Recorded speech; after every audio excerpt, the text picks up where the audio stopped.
Glória a Deus. Toda honra e toda glória seja dada ao teu nome, meu Pai. Boa noite, irmãos. A paz do Senhor. Amém. Vamos abrir nossas Bíblias em Romanos, capítulo 8, a partir do versículo 18. É lindo, Deus. Hoje é um culto de libertação. Já derrubei, depois você só desliga para mim. Não está contando com isso, não? Não. Ah, tá. Hoje é um culto de libertação. Nós vamos falar um pouco sobre libertação. Deus, Eu glória. acredito, irmãos, que existem vários níveis e vários tipos de libertação. Quando Jesus fala em Romanos 8,32, conhecereis a verdade vos libertará, é um processo de libertação quando a gente conhece a verdade. Existem libertações que dependem de oração. Existem libertações que dependem de unção. Existem libertações que quantas vezes Jesus impôs a mão sobre alguém e libertou aquela pessoa. Verdade, Deus. Existe libertação que é um processo que a pessoa passa. Eita, Deus. Então, existem vários tipos de libertação e eu gostaria de falar de um desses tipos, talvez o primeiro de todos. Nós vamos ler em Romanos capítulo 8, a partir do versículo 18, para nós começarmos a falar sobre isso aqui. Vocês vão lembrar alguma coisa que eu falei no domingo passado também. Nós vamos desenvolver aqui uma ideia e um raciocínio. Amém, Jesus.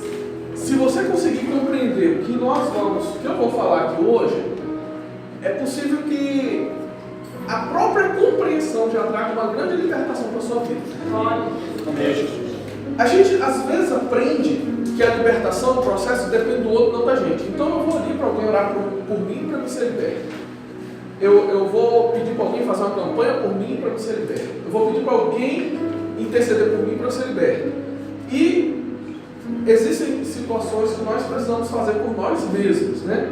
Então hoje eu queria falar um pouquinho sobre Deus, isso. glória.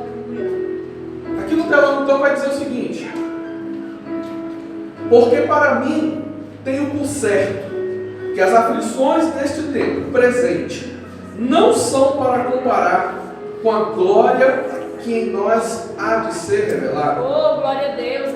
Porque a ardente expectação da criatura. Eu queria que você grifasse essa frase ou fixasse nessa frase. A ardente expectação da criatura espera a manifestação dos filhos de Deus. Versículo 20. Porque a criação ficou sujeita à vaidade, não por sua vontade, mas por causa do que a sujeitou, na esperança de que também a mesma criatura será libertada da servidão da corrupção para a liberdade da glória dos filhos de Deus. Amém. Versículo 22. Porque sabemos que toda a criação geme e está juntamente com dores de parto até agora. E não só ela, mas nós mesmos, que temos as primícias do Espírito, também gememos em nós mesmos, esperando a adoção, a saber, a redenção do nosso corpo. Então, antes de você sentar, coloca para nós aqui no telão o versículo 21. O 21. Olha só. Na esperança de que também a mesma criatura será libertada da servidão da corrupção. Qual é a condição que está a criatura aqui? Ela está numa condição de escravidão. Ela precisa ser libertada da servidão. Então a criatura aqui está na condição de escravidão. Aí ele diz, para a liberdade da glória dos filhos de Deus. Qual é a condição dos filhos de Deus ali? Liberdade. E das criaturas? Escravidão ou servidão. Muito bem. Então pode se sentar. É isso que eu quero falar hoje. Coloca o dedo aqui na mensagem para nós. Então nós vamos falar de libertação, e nós vamos falar de criatura, e nós vamos falar de filho de Deus. mensagem é da escravidão da criatura para a libertação dos filhos de Deus. Deixa eu perguntar uma coisa para vocês. Quantos já ouviram a expressão que diz o seguinte: todos nós somos irmãos da parte de Deus? Quantos já ouviram essa expressão? Alguns talvez já falaram essa expressão, né? Eu acho que eu já usei essa expressão em algum momento. Ontem eu ouvi uma pessoa dizendo: olha, eu já ouvi que todos nós somos irmãos da parte de Adão e Eva. Faz sentido, né? Porque Adão e Eva foram os primeiros a serem criados. Faz um pouco mais de sentido. Mas, será que essa afirmativa é verdadeira? Todos nós somos filhos de Deus, somos irmãos da parte de Deus? O texto que nós lemos em Romanos, no capítulo 8, Paulo ele começa fazendo uma separação entre criatura e filhos de Deus. Eu quero acreditar que essa criatura que Paulo se refere não é generalizada, não está se referindo às demais coisas que Deus criou, como as árvores, como os animais, como o sol, como a lua, como os elementos, né? Eu quero acreditar que são pessoas. E Paulo divide em duas categorias: as pessoas que estão na categoria de criaturas e as pessoas que estão na categoria de filhos. Observe uma coisa: no Antigo Testamento, todo o Antigo Testamento, nós vamos ver raramente a palavra filho de Deus aparecer. Nós vamos ver ela aparecer em Gênesis, quando fala que os filhos de Deus se encontraram com as filhas dos homens, e ali eles estão se referindo aos anjos, não às pessoas, como é no Novo Testamento.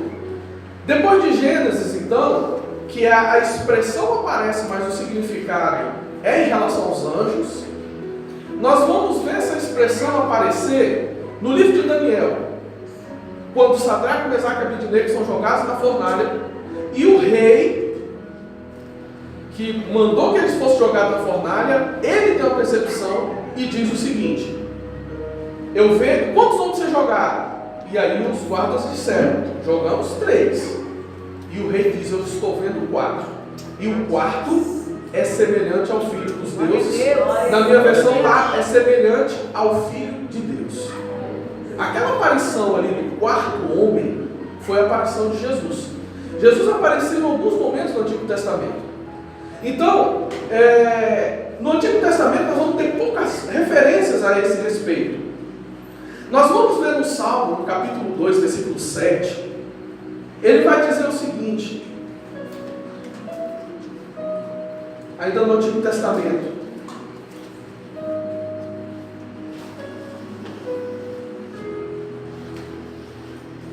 recitarei o decreto, o Senhor me disse: tu és meu filho, eu hoje te gerei. Quando o salmista ele fala sobre ele fala desse salmo, ele está profetizando o que iria acontecer com a vinda de Jesus. Essa frase ela acontece quando Jesus desce as águas e ele é batizado por João Batista, e aí, então eles ouvem do céu uma voz que diz o seguinte: este é o meu filho amado, em quem tenho prazer.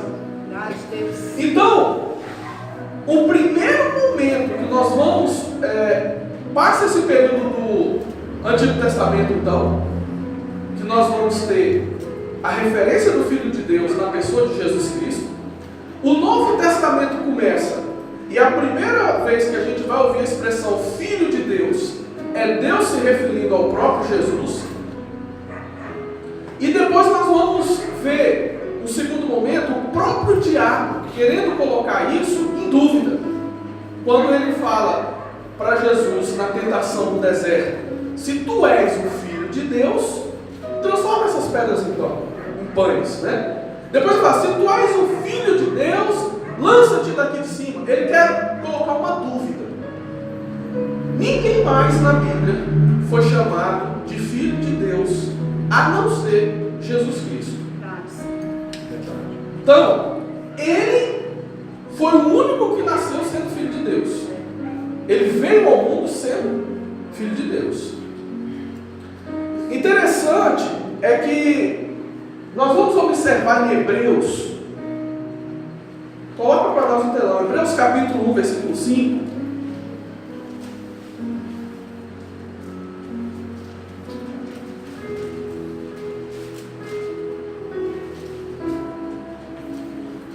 Hebreus 1,5 vai dizer o seguinte: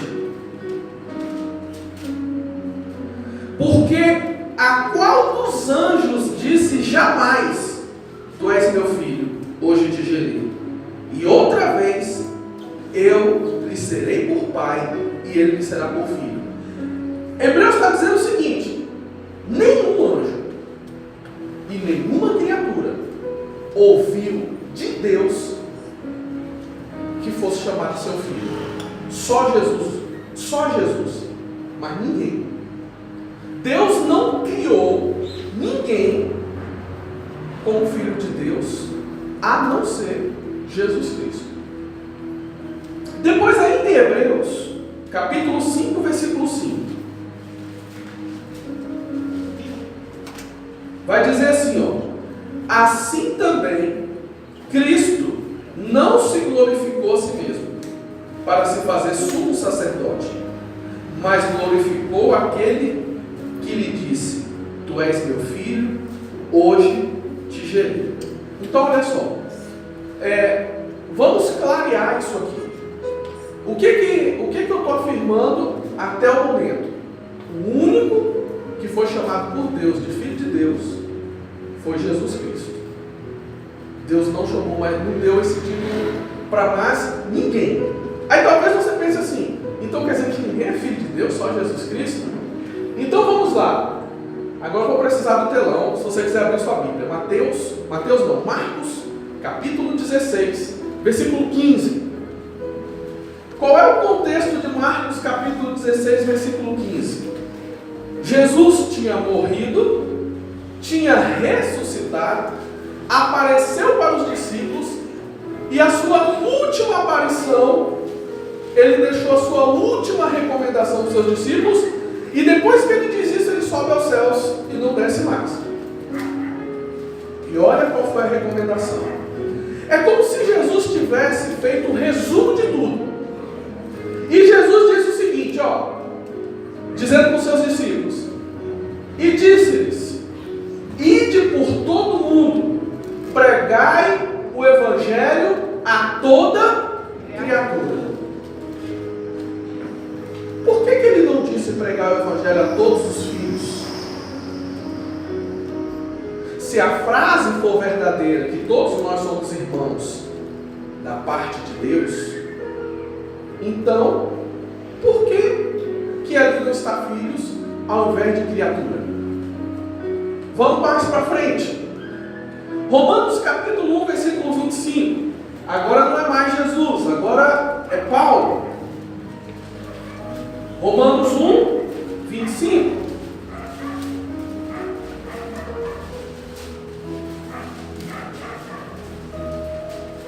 Paulo vai dizer assim: pois mudaram a verdade de Deus em mentira e honraram e serviram mais a criatura do que o Criador, que é bendito eternamente. Amém. Então Paulo fala da criatura e fala do Criador. Jesus também fala da criatura. Jesus não mandou pregar o evangelho para anjos, não mandou pregar o evangelho para os filhos de Deus, mandou pregar o evangelho para toda criatura. Eu entendo que essa criatura é uma classe de pessoas. Aqui Paulo vai se referir também às criaturas.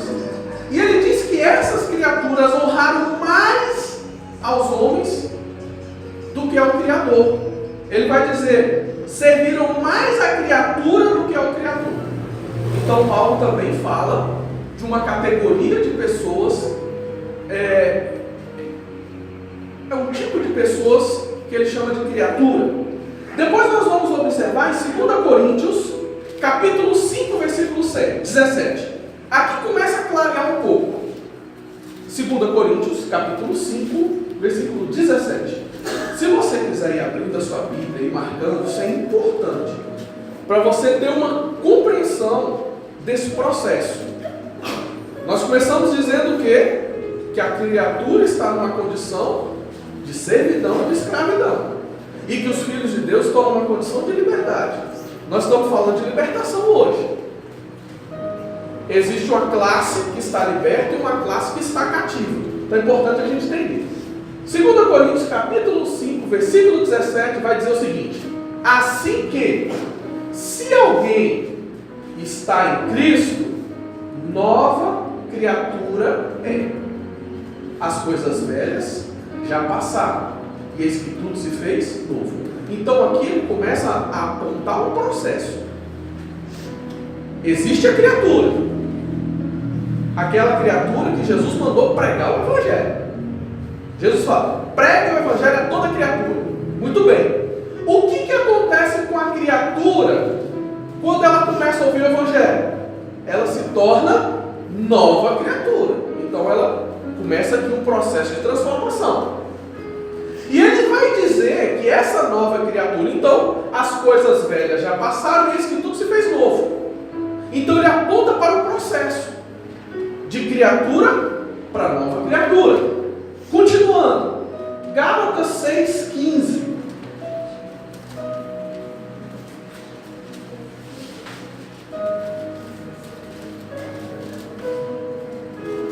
Gálatas 6,15 vai dizer assim, ó: porque em Cristo Jesus nem a circuncisão nem a incircuncisão tem virtude alguma, mas sim o ser uma nova criatura. Então Paulo continua no processo dizendo que a criatura precisa ser nova. Ela precisa mudar.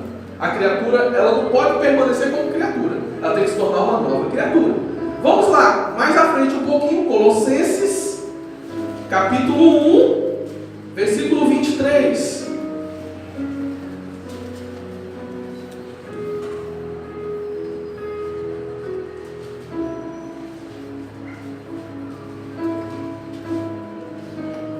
Colossenses 1, 23. Se na verdade permanecerdes fundados e firmes na fé, e não vos moverdes da esperança do Evangelho que tendes ouvido, o qual foi pregado a toda criatura que há debaixo do céu, e do qual eu, Paulo, estou feito ministro. Vamos voltar agora no 21, para a gente entender. Versículo 21, para a gente ler o contexto. A vós também, noutro tempo, éreis estranhos e inimigos do entendimento, pelas vossas obras más. Agora, contudo, vos reconciliou no corpo da sua carne pela morte, para perante ele vos apresentar santos, irrepreensíveis e inculpáveis, se na verdade permanecerdes fundados e firmes na fé, e não vos moverdes da esperança do Evangelho que tendes ouvido, o qual foi pregado a toda criatura. Ele fala na ordem inversa. O que ele está dizendo? Toda criatura ouviu o Evangelho. E quando essa criatura ouve o Evangelho, ela se torna uma nova criatura. E quando ela se torna uma nova criatura, então, ela passa a estar fundada, firmada na fé. E aí ela passa a ser... Volta no 22. Ela passa a ser santa, irrepreensível e inculpável. Então é um processo. Continuando. 1 Timóteo 4,4.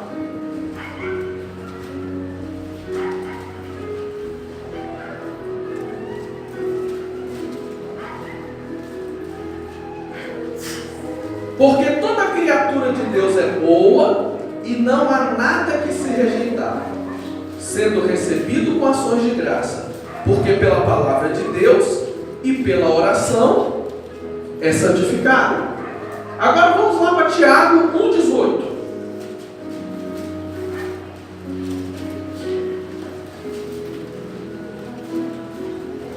Tiago 1,18.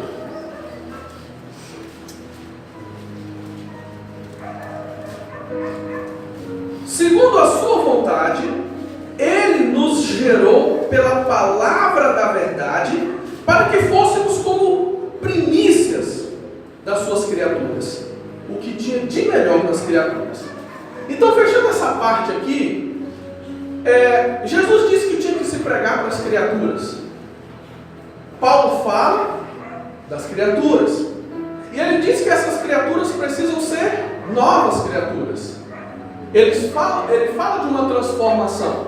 Só que essa transformação, Paulo não deixa claro. Mas em Romanos, no capítulo 8 que nós lemos, ele começa a falar de uma transição. Então a criatura estava sujeita à servidão, ela estava cativa, ela estava presa. E eles precisavam se mover para a liberdade da glória dos filhos de Deus. Então quando a criatura deixa de ser criatura e se torna filho de Deus, ela sai da condição de cativa para a condição de liberta. E agora nós vamos ver como é que acontece esse processo. Vamos lá para Mateus capítulo 5, versículo 9.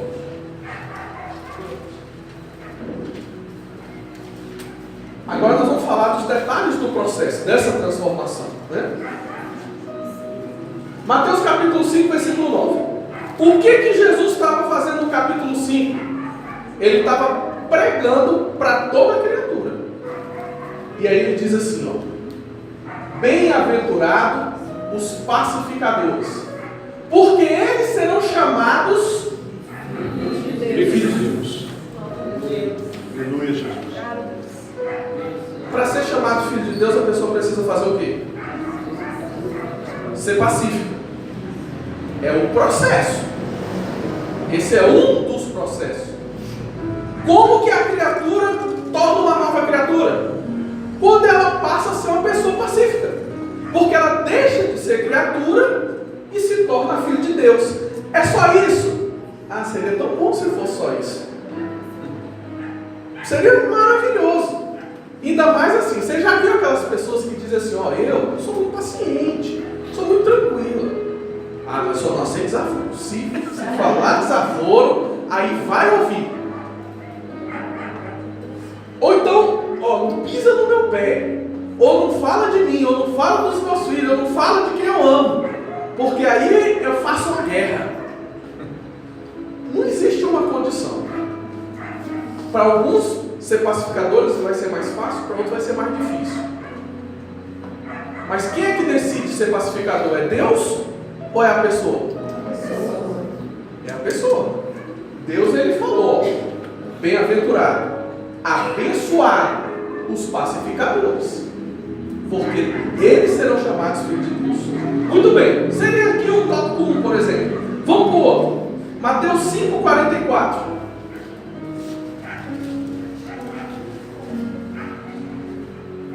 Jesus continua falando, pregando a criatura, e ele vai dizer o seguinte, vou ler na minha aqui, né? Cortou um pouquinho lá.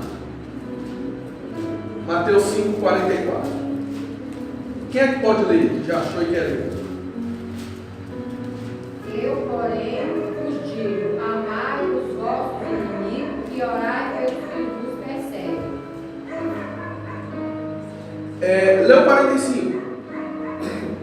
Para que vos torneis filhos do vosso Pai Celeste, porque Ele faz nascer o seu sol sobre maus e bons, e de chuvas sobre justos e injustos.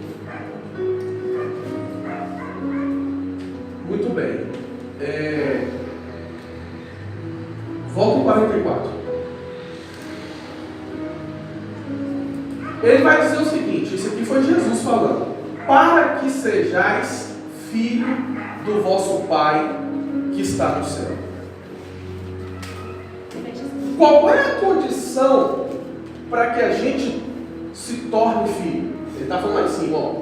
E eu vos digo: amai aos vossos inimigos. Quem que tem que amar os inimigos? É Deus ou somos nós? Nós. Ele está ensinando um processo. Se eu amar o meu inimigo, eu vou me tornar filho de Deus. Aí ele diz mais: bendizei os que vos maldizem. Aquela pessoa que fala mal de você, você precisa falar bem dela. Você não precisa falar mal dela. Você não precisa se justificar pelo que ela está falando. A Bíblia está dizendo que você tem que falar o bem. Está falando mal, você fala bem.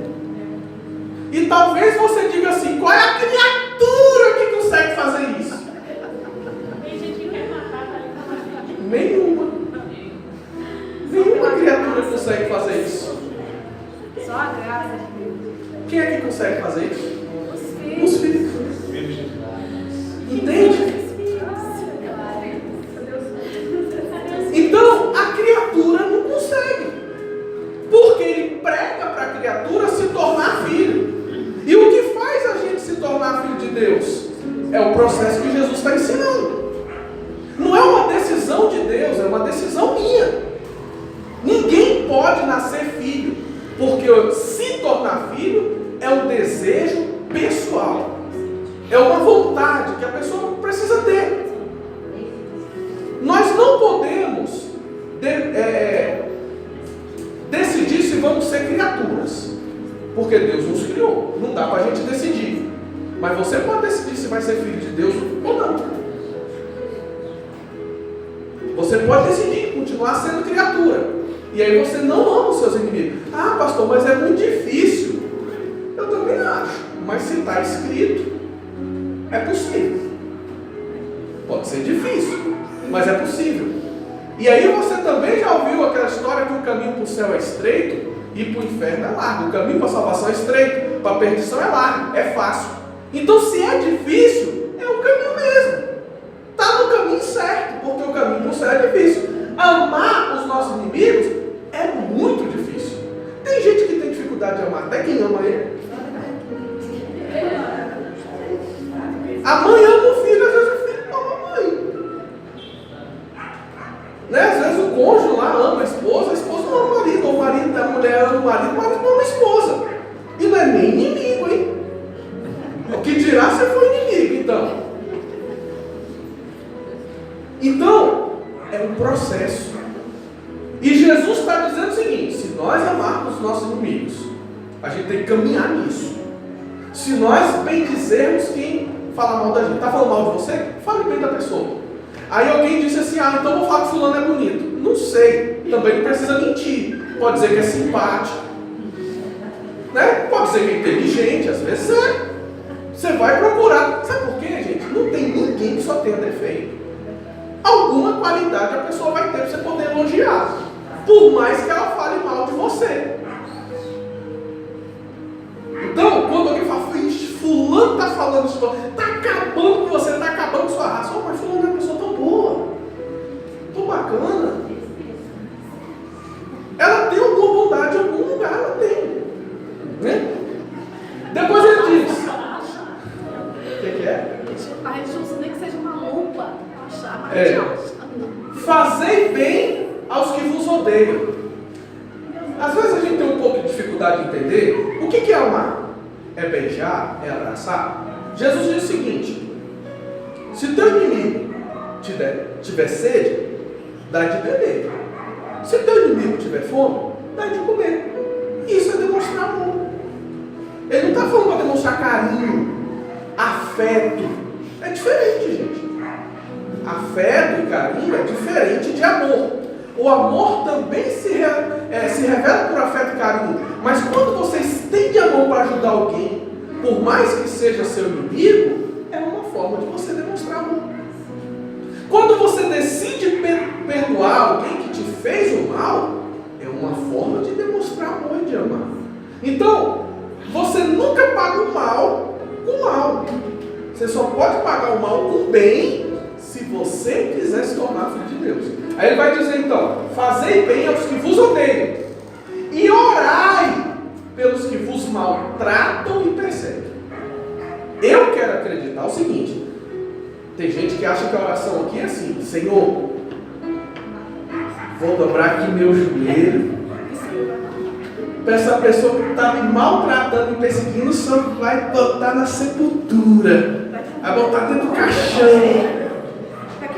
vai botar um câncer para ela morrer. Eu acredito que não é essa oração. Eu vou explicar o porquê, tá? É porque aqui não explica, né? Mas eu vou explicar o porquê que eu acredito que não é essa. Quem está dizendo isso aqui não é Jesus? Quando ele foi para a cruz porque ele tinha culpa? Não. Ele foi torturado porque ele tinha culpa? Não. Coroa de espinho, torturado, pregado numa cruz. E em cima da cruz, antes de morrer, ele faz uma oração. E ele faz a oração porque o perseguiu, porque o maltratou. E qual é a oração que Jesus faz, gente? Pai, perdoa, porque eles não sabem o que fazem. Então, tudo me leva a crer que orar pelos seus inimigos que a gente persegue é essa oração. Porque foi a oração que Jesus fez. Porque se fosse outra, ele teria feito: Senhor, mata todo mundo que me crucificou, que me torturou. Ele não disse isso. Então, não tem por que a gente achar que é isso, né? Muito bem. Então aqui, se a gente fosse enumerar, a primeira lá é pacificadores. É a condição de se tornar filho de Deus. Foi a primeira. Foi fácil, né? Porque olha a segunda: amai vossos inimigos. Eu acredito que já ficou um pouco mais difícil. Com exceção dos que são sadomasoquistas, né? Esse aí gosta de sofrer mesmo. Com exceção desse. Ficou mais difícil. Segundo. Terceiro: bendizer os que vos maldizem. A pessoa está falando mal de você. Hoje tem Facebook para fazer isso, né? Tem Instagram. As pessoas às vezes usam para isso também. E a pessoa vai revida lá, tá? Fala bem da pessoa. É o terceiro: bendizer os que vos maldizem. Quarto: fazei bem aos que vos odeiam. Quinto: orai pelos que vos maltratam e perseguem. Então aqui nós já temos pelo menos 5 coisas claras e objetivas te mostrando como se tornar um filho de Deus.